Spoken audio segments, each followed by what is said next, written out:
বিজেপির কথায় দুনিয়া চলছে, এই জিনিস চলতে পারে না।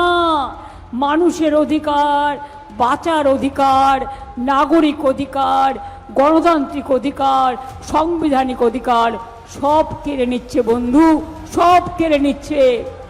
গতকাল অভিষেকরা মিটিং ছেড়ে তাড়াতাড়ি করে চলে এলো। আমি জিজ্ঞেস করলাম কি হয়েছে বাবু? বলল দিদি তুমি জানো না 30,000 ফর্ম জমা দিয়েছে নতুন করে। আমি বললাম সে কি? এখনো পর্যন্ত 18 লক্ষ লোকের নাম বাদ গেল, আরও বাকি আছে 42 লক্ষ ছাড়াও 60 লক্ষের মধ্যে আরও 18 লক্ষ, সেই নামগুলো এখনো তোলা হলো না।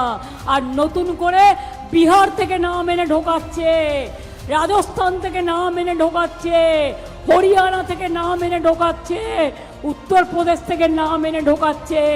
বিহারে যেভাবে রেলে করে নিয়ে এসে ভোট দিয়েছিল সেই রকম এরা এইরকমভাবে বাংলাতেও ট্রেনে করে নিয়ে এসে খড়গপুর থেকে খড়গপুরে ভোট দেওয়া হবে, আসানসোল থেকে আসানসোলে ভোট দেওয়া হবে।